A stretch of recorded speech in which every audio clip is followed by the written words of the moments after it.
and I have been screaming into grief.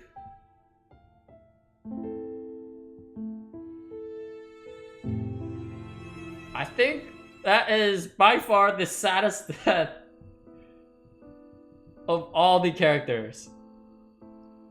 For me, at least. Delora dying? Shit.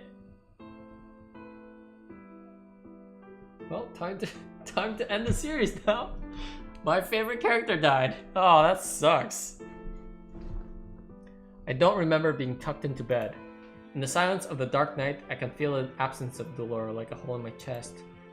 Sleepless hours tick by in the haze until the morning sun creeps through the window. Lucette? You didn't get any sleep, did you?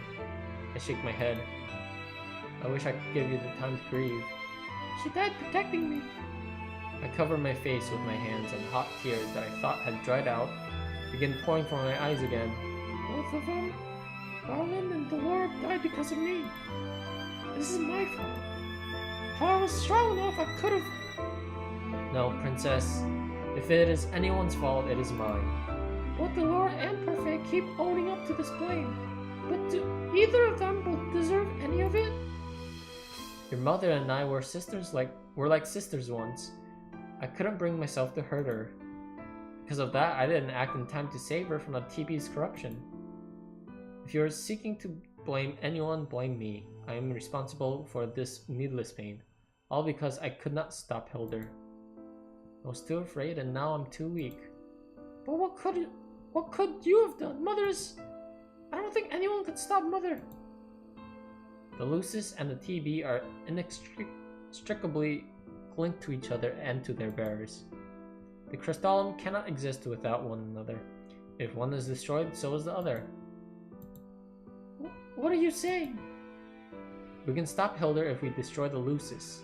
That would destroy the TB as well. Parfait, that's insane! This world has suffered from our magic for 3 centuries. Maybe it is more good than bad. More bad than good. Perhaps the only solution is to remove the source of it forever. But Mother only survived because she was the TB bear. She lived so long as the TB exists. If the TB is destroyed... Hildur should die. But you're suggesting we destroy the TB to destroy the Lucis? Parfait smiles at me, but I cannot find any comfort in it. I only say it's time. You can't be serious. There's gotta be another way. There has already been so much suffering. Delora and Garland didn't die so you would have to give up your life as well. I'm not saying we make the decision now. After what happened with Varg, I have strengthened the Martians' defenses and added a glamour. For now, we are safe here. Breakfast will be ready soon. Join us when you're ready. The others will need to know what happened last night. There must be another way to stop Mother. There has to be. I don't know, maybe opening up the fucking box? Sorry for the language, I'm just kind of all over the place now. By the time I make it to the dining area, the food is cold. I'm not surprised by the state of the food, but seeing Waltz in a grown-up body is definitely shocking. Oh, she opened the box! Oh, Princess. Waltz quickly makes his way over toward me and kneels down. He almost looks like a knight, though he is liking the armor. Thank you for breaking my curse. At least I was able to do something good. But still. Princess? I do not notice the tears rolling down my cheeks until he calls my title softly. Oh, what's this? Waltz the Big has made the princess cry. No, it isn't Waltz. Delora believed I could accomplish 3 good deeds, and yet I... You don't like hot chocolate, right, darling? I'll get the mugs. Gently, Waltz leads me to the bench and sits next to me. Parfait hasn't told them what happened to Delora yet. All of them are smiling at me, trying to cheer me up, but how can I possibly smile now? I need to tell you all something. Hot chocolate first, dear. Talking later. You look pale, like you didn't sleep at all last night. And have you even been eating recently? Now that I think about it, no, I haven't. Rod, Rod, who I hadn't even realized was back at the Martian, stiffly stands up from the chair and walks away. He was there this whole time, just listening quietly in the corner. Did I say something wrong? Walt smiles at me as he pats my shoulder. We've sent a niece off to look after Urian, so it's just us at the Martian. Rod's been taking care of our meals, so he's probably going to get you something to eat. But why? Rod never liked me. You saved his family? You've saved his family for Varg, Princess. I doubt he minds cracking a few eggs for you. Rod comes back into the room and places utensils and a plate in front of me. It's filled with toast and scrambled eggs. I don't that much, but you need to eat. I have no appetite, but he's right. I pick up my fork and stab a few eggs to try. This is good. Thank you. No problem. Suddenly, I am incredibly aware of how famished I am. I shovel the rest of the food into my mouth eagerly. I'm eating the last remnants of my toast when Rumpel comes back into the room holding far too many mugs for one person to manage. And now, I present to you hot chocolate a la Rumpel. Waltz jumps up to save the several mugs from Rumpel's precarious hold. Ah, hot chocolate, how lovely. I knew this would happen, so I made plenty. Waltz and Rumpel place the mugs on the table. Rumpel counts all of them. 5, 6, wait. Where's the Lady Delora? The fork I'm holding clatters to the plate. It is the only sound in the suddenly quiet room. Oh boy. Delora passed away last night. What? The atmosphere shifts. Everyone is openly frowning, their eyes filled with regret. So the night ended up being a turncoat after all. Fritz has nothing to do with it. Fritz had helped Delora get to me, just when Mother was going to take Neverland. But we would have made it out alive if Mother hadn't used her magic to summon Varg. Mother was going to erase all my memories again. I did not know what to do, so I just stood there. It was just like what happened with Garland. Now Delora's dead because of me. I cover my face with my hands as a too familiar grief bubbles inside of me. Delora made a choice to protect you, Lucette, just like Garland made his choice to protect Urian.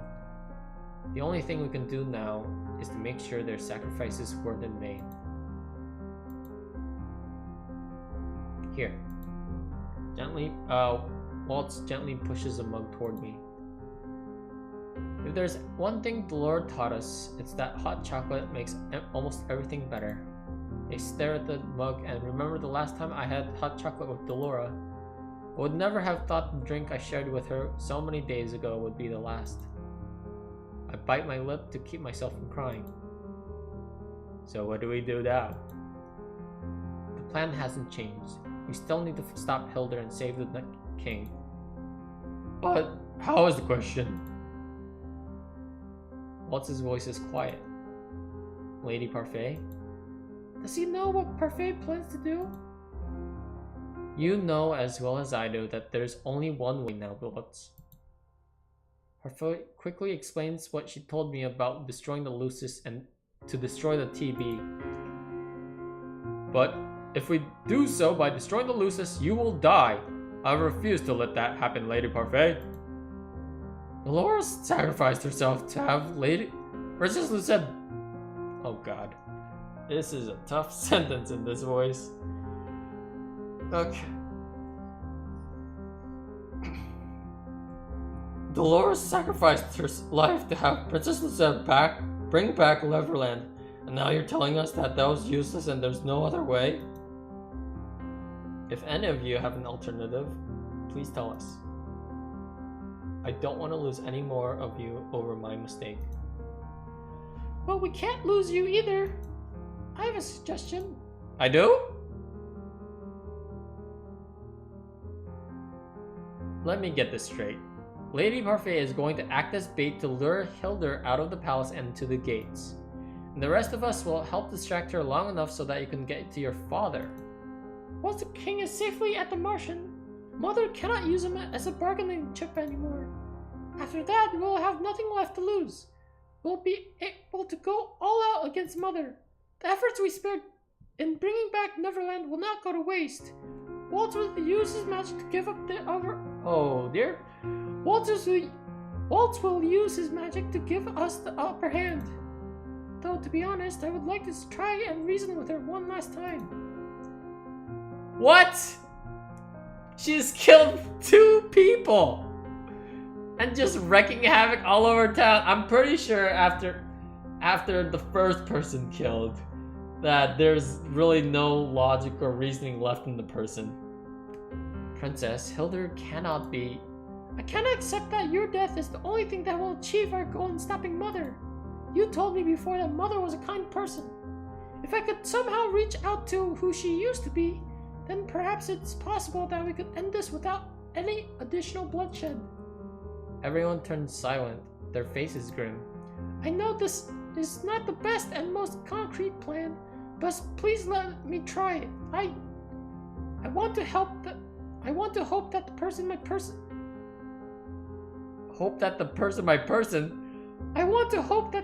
my mother used to be is still there. This is my fight as well. I need to do something. The least I could do is save my father and stop Mother without Parfait needing to sacrifice herself. It'll be dangerous, but I beseech all of you, please help me.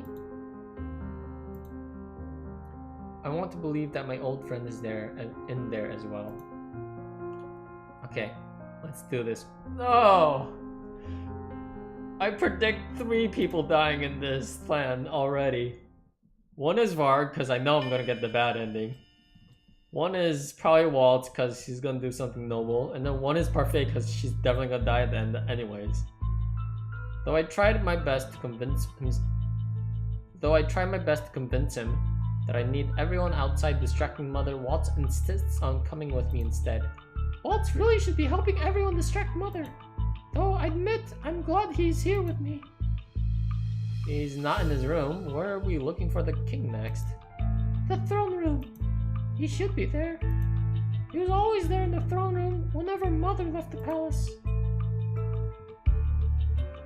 Looks like he isn't here either. Is there anywhere else he could be? If I was Mother and I had to leave the palace to deal with enemies and I had something I wanted to keep safe, I would keep it in a secret chamber somewhere where no one could expect. And that would be in the tunnels. Let's go. We're almost there. Thankfully, the door to the TV chamber comes into view as we turn to the last corner. I push the doors open and look inside. The king sits on the chair, his eyes devoid of any emotion. He's here! Is this what he's been like? Ever since Mother returned. His eyes are so... empty. Do you know how to break the enchantment on him? Waltz leans forward to inspect the king's face. This is a high-level magic cast by Lady Hildur herself.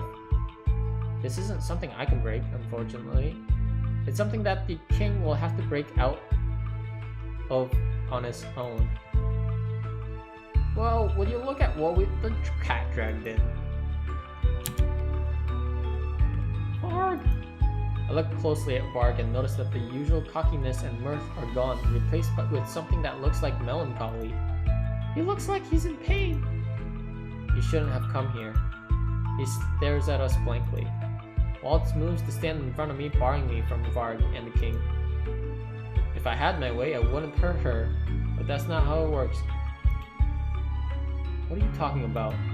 Varg turns his gaze on me and does not look away as he speaks. I am the big bad wolf. I was made to devour Little Red Riding Hood here, not fall for her.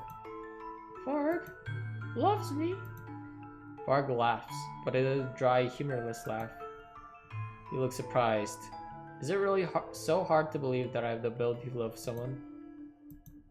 Waltz's voice is quiet when he addresses me. He keeps his eyes trained on Varg. Get the king and get out. I'll be right behind you. No, I'm not leaving you. No one is leaving anybody anywhere. Varg sighs. I cannot fully see his eyes, yet I can still see the resignation in them.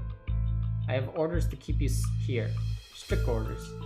The queen wants to see her daughter after she's done with your friends. As for her wayward apprentice,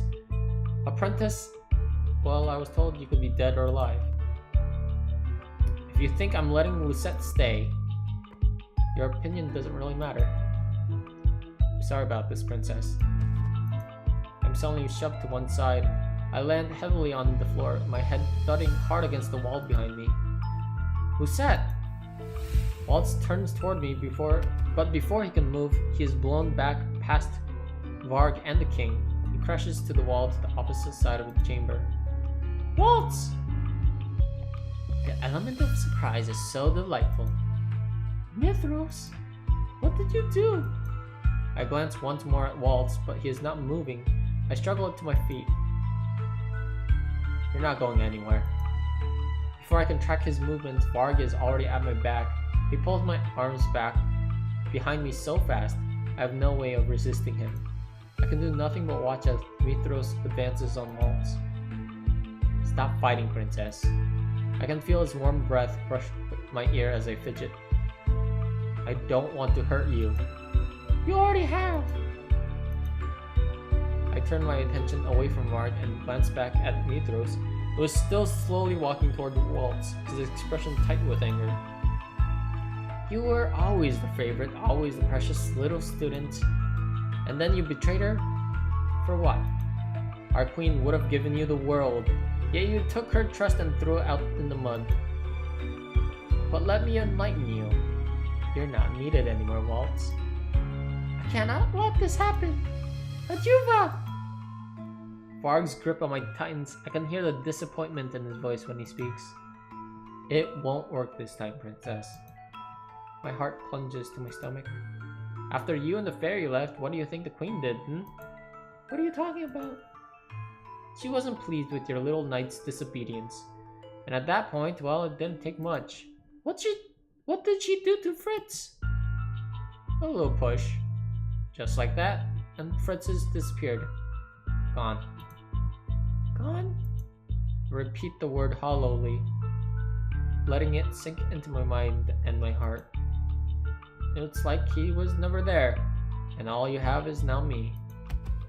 My knees give out, and I sink to the floor. I can no longer feel Varg's grip on me. I can no longer feel the dirt beneath my knees. I'm losing everyone. I'm losing all of them one by one. What did I think I could help? Why did I think I could do this? This is all my fault. I crane my neck upward to stare at Mithros and Waltz. The queen has me now, Waltz, and I've been training. I'm better, I'm stronger, and I will deliver your head to my queen. I'm paralyzed in Varg's arms, unable to move or speak as Mithros moves close enough to deliver a magical blow to Waltz. The room is suddenly filled with dust that spirals out from the center. I blink back tears as it stings my eyes. When it clears, Waltz is once more standing. He and Mithros are glaring at each other. Waltz? But the sight of Waltz alive and defiant is enough to shock my brain back into action. I must save the king. And once Mother is defeated, Fritz might come back. With renewed energy, I begin to once again struggle against Varg. Hey! I wrench myself to the side and have enough leverage to bite down on his hand. He yelps and drops his cane. Grab the cane! Impudent girl! I look up to see Mithros already turned toward me with an outstretched hand. Light dances down his arm and collects on his fingertips. You need to learn obedience. No, Mithros, don't! Lucette! I cannot stand idly in place as I always do. I must move. Even as I lift my feet from the ground, I can see that the light is going to chase me, and it will come for me no matter how far I run. Lucette! At the very last moment, a shape moves in front of me, acting as a shield. I see Varg's back moments before the spell pierces through his body and crumples him to the ground. Varg! His body collapses to the ground, his mask falling from his face. Why Why did you save me?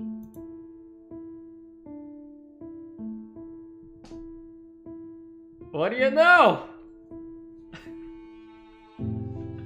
I'm no longer surprised that I got the bad ending now. Thence to the end. Varg manages a weak smile, or a weak laugh, then shakes his head. Even though I was the one who was there with you, and it was still him that you wanted. I loved you so...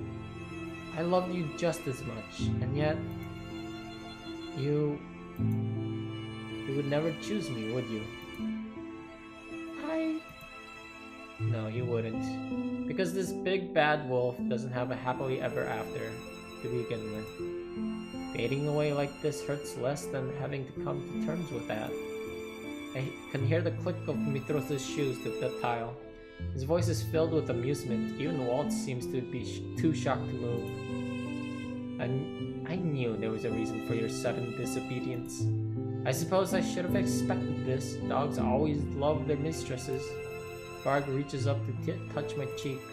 He smells as shadows creep up his body. Moments later, it is Fritz lying on the ground, smiling his gentle smile. What? Then he closes his eyes and does not open them. Not moving, not breathing. Gone. Time stops as my mind whirls. I feel my heart slowly beginning to break into shards. This is all my fault.